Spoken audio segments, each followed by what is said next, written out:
제가 아는 한 장로님이 계신데 권사님은 교회를 열심히 다니시는데 이분은 안 다녔어요. 권사님은 항상 태워다 드려요. 교회까지. 그런데 교회는 안 들어가요. 주차장에서 기다려요. 나는 당신의 신앙을 반대하지 않는다는 거예요. 아무리 아내가 말해도 나한테 신앙을 강요하지 말라는 거예요. 나는 마음이 없다는 거죠. 근데 어느 추운 겨울날이었는데 차에서 기다리는데 시동을 키면 좀 따뜻해지는데 시끄럽고 안 좋고 끄면 금방 추워지고 이걸 몇 번 반복하다가 내가 왜 이렇게 살아야 되나? 집을 가버릴까? 여기까지 왔는데 한번 예배나 드려보자. 살짝 뒤에 가서 앉았어요. 그런데 이분이 하필이면 들어가고 조금 있다가 바로 헌금 순서였던 거예요. 헌금차가 딱 오니까 당황한 거예요. 돈을 내라는 소리가 뭐나 이거 알겠는데 너무 당황했어요. 이분이 또 사업을 또 크게 하시는 분이어가지고 내가 여기서 기가 죽으면 안 되지. 헌금이 딱 오니까 이제 10만 원짜리 수표를 하나 딱 낸 거예요. 할 일을 하다가 이제 지갑을 검사하게 됐는데 1000만 원짜리 하나가 없어진 거예요. 이분이 당황해가지고 꺼내서 10만 원짜리 꺼낸다는 게 1000만 원짜리 수표를 딱 내버린 거예요. 너무 아깝잖아요. 교회에 1000만 원을 본의 아니게 헌금을 해버렸는데 아까우니까 큰줄리 고민하다가 결심을 했어요. 내가 교회를 다녀야 되겠다. 그 1000만 원 때문에 마음이 교회에 간 거예요. 그리고 여러분이 큰 선물을 2개 주면요, 그 사람한테 마음이 가요. 사람은 그러게 돼 있어요. 예수님께서 말씀하셨습니다. 너희들의 재물이 있는 곳에 너희들의 마음이 있다. 재물을 하나님을 위해서 하늘나라를 위해서 쓰면 내 마음이 자꾸 그쪽으로 가는데 땅을 위해서 쓰면 계속 세상으로 마음이 가게 된다. 그 다음이 또 뭐냐면 사람이 하나님과 재물을 동시에 섬길 수 없다. 두 주인을 섬기게 되면 반드시 두 분의 명령과 생각이 다를 때가 와요. 그럼 상충이 와요. 그러면 그때는 어떻게 해야 되는가? 둘 중 한 분을 선택해야 돼요. 우상이라는 건 꼭 우상을 숭배하는 게 우상 숭배가 아니에요. 하나님보다 높아진 거, 하나님보다 중요해진 거, 하나님보다 더 신경 쓰는 게 있다면 그게 바로 우상이란 말이죠. 이 세상의 신은 돈이라고 그러죠. 맘몬이라고 그러는데 사실 맘몬은 우습게 볼 만한 우상이 아니에요. 엄청나게 센 것이에요. 가끔 착각이 일어날 때가 있어요. 돈이 엄청나게 세다는 걸 알면서 은근히 돈을 바라고 생각하고, 사실 돈은 없으면 안 되지만 돈을 바라고 돈에 묻혀 살면 그게 우상 숭배란 말이죠. 우리는 똑같다고 말하지만 똑같을 수가 없어요. 결정적인 순간에 가면 내가 돈이 위인지 하나님 위인지 딱 드러나요. 네 마음을 봐라. 네가 돈을 섬기고 있는지 하나님을 섬기고 있는지는 너의 돈 쓰는 거, 돈 쓰는 곳, 돈 쓰는 방법, 돈 쓰는 사람, 이런 걸 다 보면 알 수 있다는 얘기를 또 하고 있어요. 그래서 우리가 항상 수시로 따져봐야 할 것은 나는 누구를 섬기고 있는가, 무엇에 우선권을 둘 것인가. 이 말씀이 저와 여러분에게 큰 지침이 되고 지침대로 살고자 하는 욕구들이 일어났으면 참 좋겠습니다. 목회자 생각 132번째, 수도관이 열어 물이 나오지 않습니다. 울산의 채강 항파로 교회 수도관이 얼었습니다. 직수관이 연결된 한 곳은 얼지 않아 물이 나오는데 노출되거나 연결된 다른 수도관 모두는 추위에 얼어버렸습니다. 목요일 오후까지 화장실과 식당에 물이 나와 안심했는데 그날 오후부터 추워지기 시작하더니 목요일 밤에 교회를 다시 찾았을 때 얼어서 물이 나오지 않았습니다. 며칠 지나면 괜찮아질 것 같았는데 추위가 지속되다 보니 얼어 있습니다. 물이 없으면 불편한 것이 많습니다. 익숙했던 것들을 하지 못하기 때문입니다. 먹는 거, 씻는 거, 불편한 것이 많습니다. 교회 중심도 결국 코로나 사태처럼 도시락을 준비하기로 했습니다. 코로나 사태가 인위적인 것이라면 수도관이 온 것은 자연재해라고 할 수도 있습니다. 먼저 이런 불편함이 왜 일어났는가를 생각해 봅니다. 겨울에 추위가 당연한 것인데 당연한 추위를 준비하지 못했습니다. 코로나 사태도 그 원인을 찾게 되면 건강에 대한 주의를 기울이지 않았기 때문일 것입니다. 중국에서 시작되는 전염병이 전 세계로 퍼지면서 확인된 것은 마스크를 쓰면서 조심하는 것이었습니다. 목요일 오전까지 따뜻했습니다. 이전 날씨보다 따뜻했고 추위가 예보되었지만 괜찮겠지라고 생각해 추위를 간과했습니다. 목요일 오후에 노출된 수도관이 일부 중 한 곳에 작게라도 물을 흘러보냈다면 이런 추위에도 얼지 않았을 것입니다.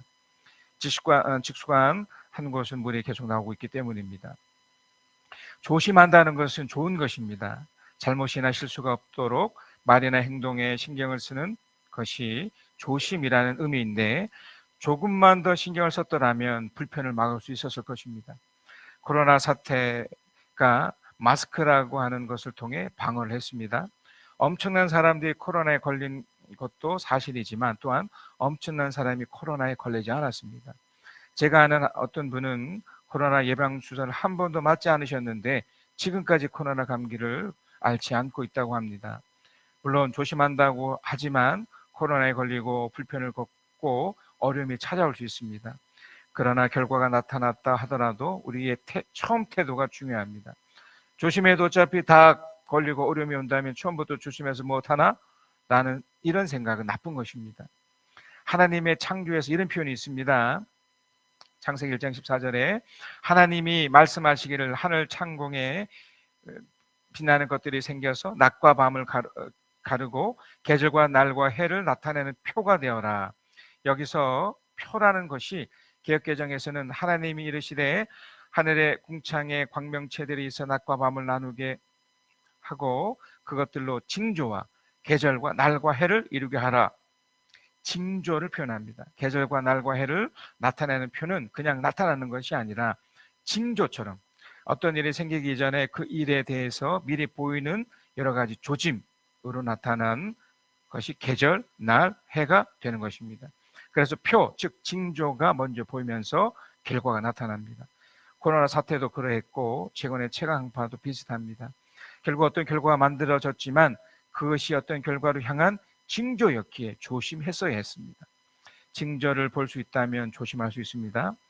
사는데 약간의 불편함이 있는 것 견딜 수 있습니다. 그러나 인생에서 어떤 징조, 하나님에게 돌아오라는 징조가 있을 때 정말 조심해야 합니다. 신앙은 내 인생의 결과에 대한 조심입니다. 가끔 이 땅에 살면서 나타난 불편함들은 더욱 신앙을 견고하게 만들어주는 도구가 됩니다. 징조를 통해 먼저 알게 되었다면 더욱 조심하십시다. 조심해서 하나님의 뜻을 알게 되어 하나님의 축복을 누립시다. 요한복음 3장 26절에서 30절입니다. 요한의 제자들이 요한에게 와서 말하였다. 라삐님 보십시오. 요단강 건너편에서 선생님과 함께 계시던 분, 곧 선생님께서 증언하신 그분이 세례를 주고 있는데 사람들이 모두 그분에게로 모여듭니다. 요한이 대답하였다. 하늘이 주시지 않으면 사람은 아무것도 받을 수 없다. 너희야말로 내가 말한 바 나는 그리스도가 아니고 그분보다 앞서서 보내심을 받은 사람이다 한 말을 증언할 사람들이다. 신부를 차지하는 사람은 신랑이다. 신랑의 친구는 신랑이 오는 소리를 들으려고 서 있다가 신랑의 음성을 들으면 크게 기뻐한다. 나는 이런 기쁨으로 가득 차 있다. 그는 흥해여야 하고 나는 쇠하여야 한다. 오늘 본문의 이야기를 할 때 우리가 좀 전 그 영상에도 보셨지만 우리는 두 주인을 섬길 수 없죠. 여러분 이 교회 오심을 통해서 이미 첫 번째 이걸 확인하고 있습니다. 내 주인은 나도 아니고 세상도 아니고 예수 그리스도구나. 그래서 여러분 이곳에 오셔서 그분의 말씀을 또 설교라는 독특한 방식을 통해 지금 듣고 계시고 있고 또 여러분 이걸 또 마음에 새겨서 또 한 주간에 또 매일매일 삶 속에서 그걸 적용시켜 사시게 되는 거죠. 오늘 본문의 이 배경을 먼저 이해하셔야 됩니다. 저는 지금 계속해서 요한복음의 그 내용을 강해 중에 있는데요. 오늘 이 본문의 이야기 전에 예수님이 당시에 영향을 주었던 세례자 요한보다 훨씬 더 큰 지금 인기와 영향을 주고 있는 거죠. 왜 그랬을까요? 예수님이 이제 공생애를 딱 시작을 하시면서 그가 비록 세례자 요한을 통해서 세례를 먼저 받긴 하셨지만 그가 이후에 공생애를 시작하시면서 요한복음에 나타나는 것 중에 가장 처음은 성전 청결 사건을 하셨다는 거예요.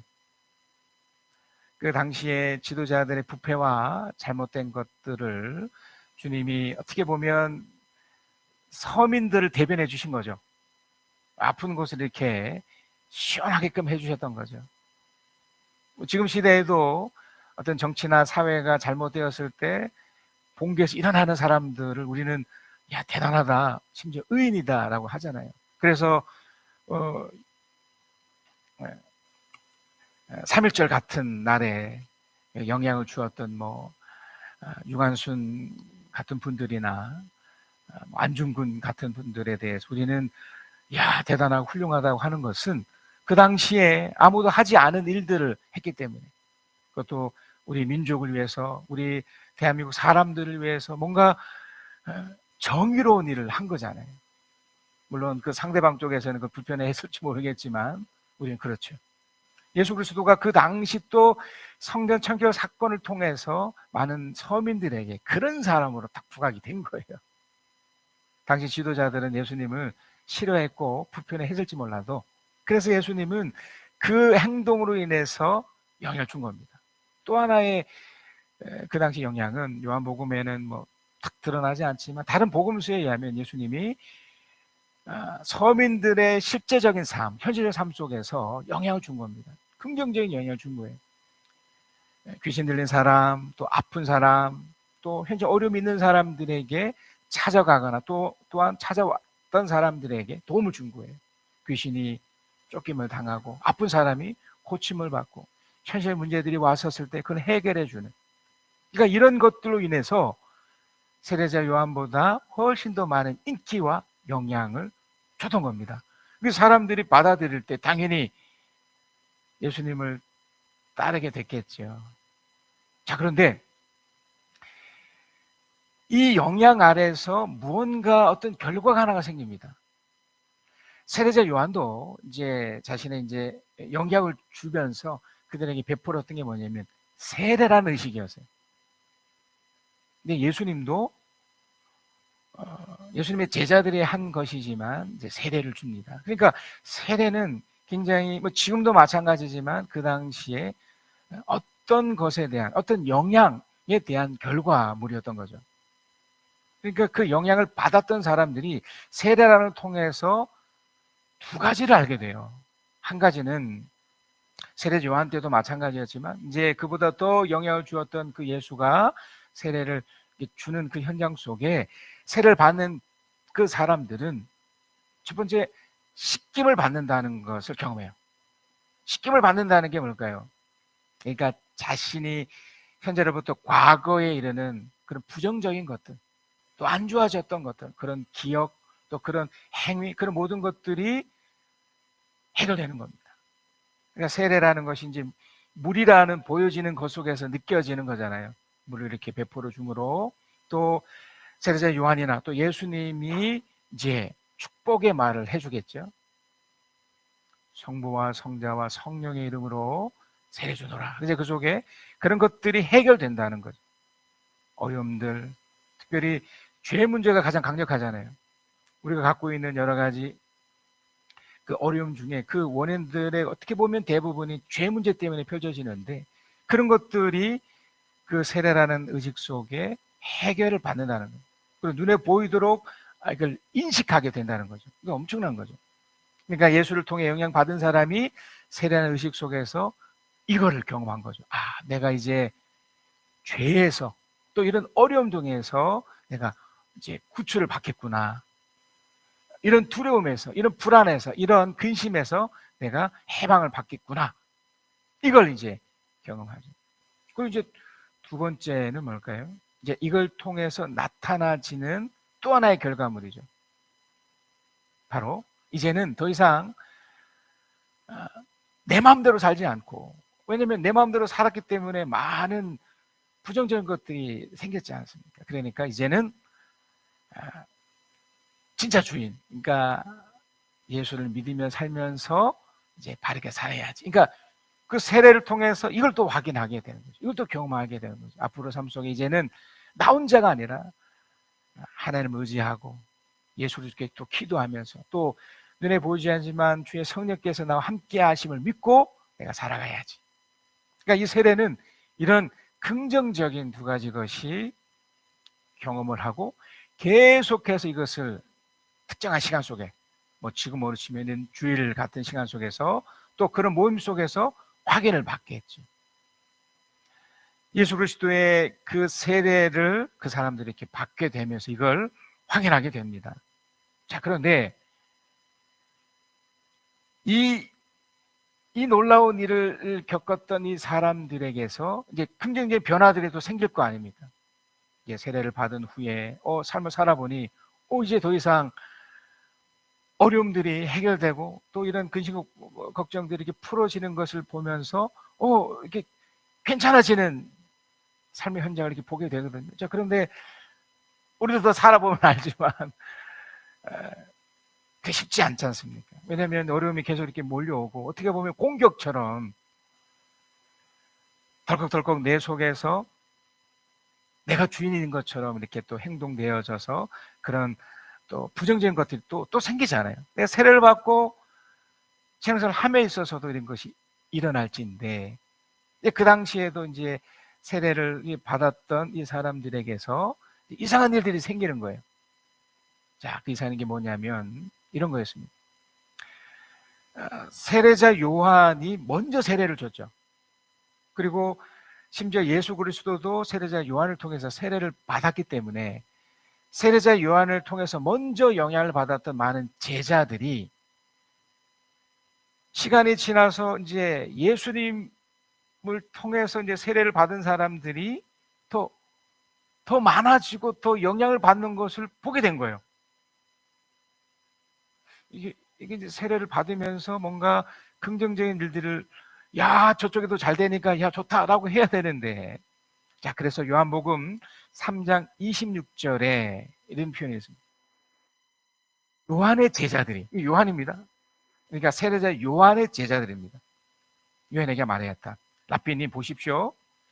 요단강 건너편에서 선생님과 함께 계시던 분, 곧 선생님께서 증언하신 그분이, 그러니까 예수 그리스도를 말해요. 그분이 세례를 주고 있는데 사람들이 모두 그에게로 모여듭니다. 그래요. 그러니까 이 이후에 여러 가지 말이 생길 수가 있겠죠. 그러니까 여기에는 이제 어떤 그 느낌이 있느냐 하면, 저들은 좀 잘 되고 있는데, 우리는 점점 안 되고 있어요. 이런 의미가 깔리는 거거든요. 내가 이제 세례를 받고 신앙생활을 하는데 잘 돼야 되는데, 생각처럼 그렇지 않은 일들이 생기는 거죠. 그러니까 세례자 요한의 제자들이 볼 때는 세례를 가장 먼저 시작했던 사람이 요한이었고, 그러면 요한이 이제 영향을 줬던 그 예수보다 더 잘 되고 더 그렇게 돼야 되는데, 요한의 제자들이 볼 때는 잘 안 되는 거예요. 사람들이 다 절로 가고 여기는 그냥 제자들 몇 명만 남겨져 있는 거죠. 어떠십니까? 자, 여기서 중요한 원리가 하나 이게 숨겨져 있어요. 지금 제자들이 보는 이것이 뭐 맞다 틀리다를 떠나서 세상의 구조, 다시 말하면 하나님이 설정해 놓으신 이 구조, 비록 뭐 죄에 의해서 여러분 복합적으로 이렇게 변형됐을 수 있지만 어떤 구조가 있느냐면 바로 흑백이라는 구조예요. 그러니까 이 제자들이 지적을 한 거지만, 요한의 제자들이 지적한 거지만, 그들이 받아들여야 됐던 게 뭐냐면 저쪽은 잘 되는 거고 이쪽은 망하는 거예요. 여러분, 우리의 인생도 사실 이렇습니다. 아니요, 모든 구조가 이래요. 잘됨이 있으면 망함이 있다는 겁니다. 그러니까 이게 흑백이다라는 거예요. 지금 세상은 이제 이걸 이제 교묘하게 이렇게 복합적으로 만들어 놨습니다. 상대적으로 또 만들어 놨어요. 뭐 이럴 수도 있고 저럴 수도 있고. 그러니까 우리 스스로도 이 땅을 살면서 엄청나게 어려움을 겪거나 또는 엄청나게 또 좋은 것을 겪을 때 애써 이제 이런 것들을 이제 중간치를 만들려고 해요. 아이 뭐 이 정도야, 뭐 저 정도야 이렇게 하면서. 근데 그렇지 않다는 겁니다. 흑백밖에 없습니다. 만약에 이것에 대한 여러분 이해가 없으시면 우리는 이제 어떻게 살게 되냐면 그냥 그 잘됨으로 받아보지 않고요. 또 망함을 망함으로 보지 않아요. 그냥 뭐 흔히 말하는 뭐 대충 살지가 되는 거예요. 그래서 여러분, 첫 번째 오늘 이 내용을 통해서 분명하게 이해하셔야 될 첫 번째가 바로 이겁니다. 한쪽은 잘 되고 한쪽은 망한다는 거예요. 지금 이 사람들이, 세례자 요한의 제자들이 좀 어떤 질투나 시기심으로 이걸 볼 수 있고 이것이 좀 맞다 틀리다를 떠나서 분명 한쪽은 잘 되고 있고 한쪽은 망하는 겁니다. 물론 과정은 있죠. 그 과정 속에는 우리가 이제 아까 말씀드렸던 그 중간 같은 그런 갈등과 뭐 그런 것들이 있을 수는 있지만 결국은 망하고 결국은 흥하고 이 두 가지밖에 없습니다. 그러니까 이 구조를 우리는 늘 이렇게 받으셔야 돼요. 여러분, 이 건강이라는 것도 우리가 이렇게 아픔이 생기고 고통이 생긴다는 것은 어떻게 보면 어떤 부정적인 결과에 대한 어떤 전조거든요. 그러니까 이건 중간이 없죠. 그러니까 이곳에서 나서야만 안 죽는 거잖아요. 왜냐하면 그 고통이 결국엔 죽음이라는 마지막 결과를 만들어 놓으니까. 그러니까 우리가 생각하기에 뭐 이러다가 뭐 말겠지가 아니잖아요. 이걸 고치고 치료하지 않으면, 왜냐면 그것은 죽는 거니까. 반대로요, 잘 고쳐놨습니다. 그래서 이것이 잘 되면 더 잘 되는 거잖아요. 이게 구조인 거죠.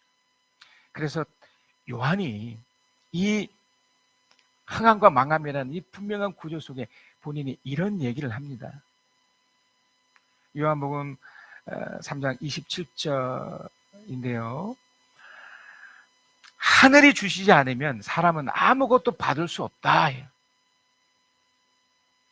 여러분, 이게 아까 말씀드렸던 첫 번째 원리의 아주 강력한 답이죠. 하늘이 주지 않으면. 세례자 요한의 제자들은 아직까지 주님에 대한, 예수 그리스도에 대한 이해가 좀 부족했기 때문에 하늘이라는 표현을 쓴 겁니다. 제가 오늘 찾아보니까 어떤 하나님에 대한 보편적 개념이에요. 그러니까 우리도 그렇게 느끼지만 하나님을 믿지 않는 사람들도 이게 어렴풋하게 이게 있거든요. 자기 스스로 뭔가 잘 되는 것 같다고 하지만 실제로 그 잘됨은 자신의 노력도 분명히 있고요. 많은 여러 가지가 작용했던 건 분명하지만 하지만 그 잘됨, 그 흥함은 그 배후에 반드시 무언가 있다라고 인식을 합니다.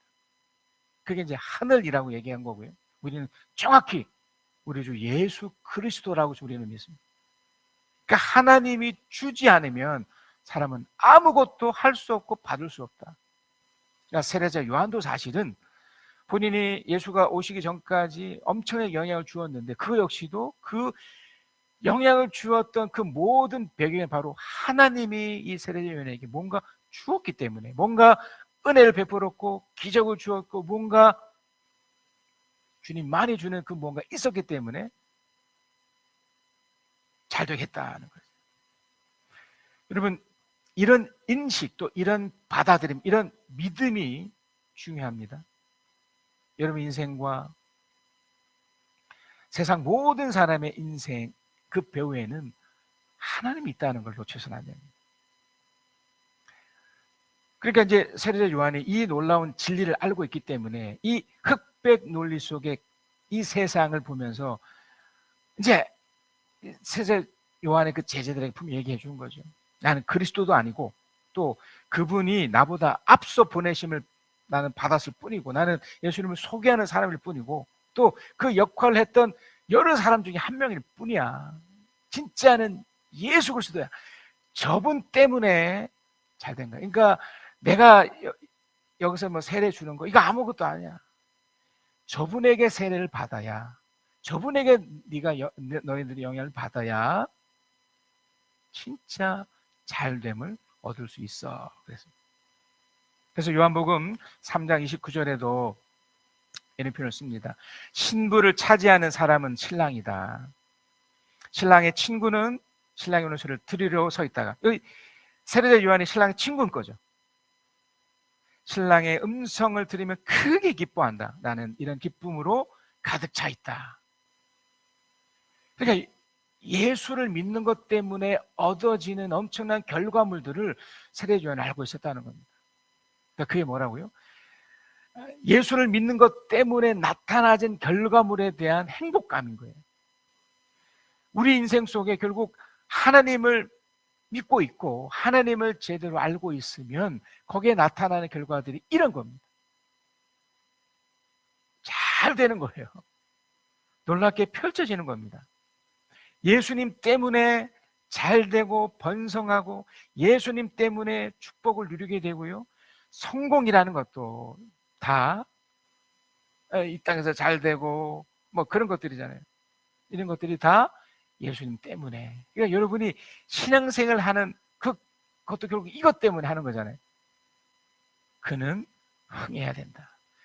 그가 흥해야 된다는 것은 내가 예수 믿는 것 때문에 내가 이 땅에서 잘 된다는 것을 말해요. 흥하다는 표현이 번성하다, 잘 되다라는 의미거든요. 여러분 야곱의 생애를 아시죠? 우리가 며칠 전까지 바이블 타임에서 야곱의 그 일생을 이렇게 보았는데요. 야곱 안에 그 요셉 아들이 나옵니다. 그래서 마치 요셉의 이야기 같지만 사실은 야곱의 이야기. 그가 얼마나 엄청난 결과물을 이 땅에서도 만들어 놓았는지, 그 만들어 놓기까지 사실은 엄청난 삶의 고단함이 있었습니다. 자, 창세기 47장 7절에서 10절입니다. 요셉은 자기 아버지 야곱을 모시고 와서 바로를 만나게 하였다. 야곱이 바로를 축복하고 나서 바로가 야곱에게 말하였다. 어른께서는 연세가 어떻게 되시오? 야곱이 바로에게 대답하였다. 이 세상을 떠돌아다닌 횟수가 100년하고도 30년입니다. 저희 조상들이 세상을 떠돌던 횟수에 비하면 제가 누린 횟수가 얼마 되지 않지만 험악한 세월을 보냈습니다. 그러니까 우리가 딱 볼 때는 참 안타깝다. 왜냐하면 험악한 세월을 보냈으니까요. 우리도 마찬가지죠. 그러니까 겉으로 드러나는 험악한 세월 속에 펼쳐졌는데, 자, 그 다음 절에 보면 야곱이 다시 바로에게 축복하고 그 옆에서 물어났다. 축복하고 불러놨어. 사실 여러분, 야곱이 엄청난 축복을 누렸던 사람이에요. 근데 험악한 세월이라고 했던 것은 그가 그 세월 동안 하나님을 의지하지 않고 하나님 앞에서 함께 사는 법들 그가 놓쳤기 때문에 험악한 세월을 살았던 거예요. 그의 마지막 노년에 이런 고백을 합니다. 창세기 48장 20절에서 22절입니다. 그날 야곱은 그들을 축복하였다. 축복. 이스라엘 백성이 너희의 이름으로 축복할 것이니 하나님이 너를 에브라임 같고 문하세우 같게 하시기를 한다고 할 것이다. 이렇게 야곱은 에브라임을 문하세우에 앞세웠다. 이스라엘이 요셉에게 말했다. 나는 곧 죽는다. 그러나 하나님이 너와 함께 계시고 너희를 조상들의 땅으로 돌아가게 하실 것이다. 그리고 내 형제를 위에 군림할 너에게는 세겜을 더 준다. 세겜은 내가 칼과 활로 아모리 사람 손에서 빼앗은 것이다. 그 죽음 앞에 축복을 마음껏 해줘버리죠. 그래서 뭐라고 축복합니까? 하나님의 놀라운 것이 바로 하나님의 능력 속에서 펼쳐졌다는 것을 말하고 있는 거죠. 여러분, 정말 예수를 믿는다는 것은 그것이 무엇이라고요? 하나님이 흥하게 하신다는 것을 말한다는 겁니다. 전능하신 나의 주 하나님은 능치 못하실 일 전혀 없네. 우리의 모든 간구도 우리의 모든 생각도 우리의 모든 꿈과 모든 소망도 신실하신 나의 주 하나님은 우리의 모든 괴로움 바꿀 수 있네. 불가능한 일 행하시고 죽은 자를 일으키시니 그를 이길 자 아무도 없네.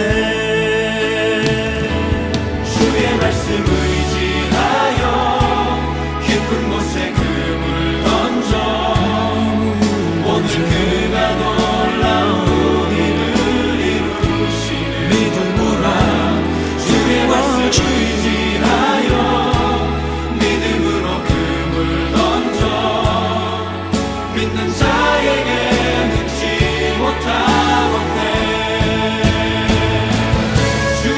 말씀 의지하여 깊은 곳에 금을 던져 오늘 그가 놀라운 일을 이루시는 보라. 우리 위해 의지하여 믿음으로 금을 던져 믿는 자에게 능치 못함 없네. 믿는 자에게 능치 못함 없네.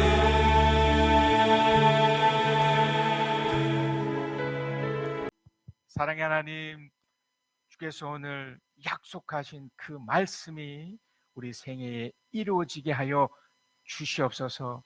야곱이 그들의 자녀를 마음껏 축복해서 그 축복이 이루어진 걸 보는 것처럼 이 시간 이 예배에 참여하신 하나님의 사람들이 하나님 축복을 누리게 하여 주시옵소서. 예수 그리스도가 흥해야겠다고 말했던 그 흥함이 우리 각자의 삶 속에 일어나게 하여 주시옵소서.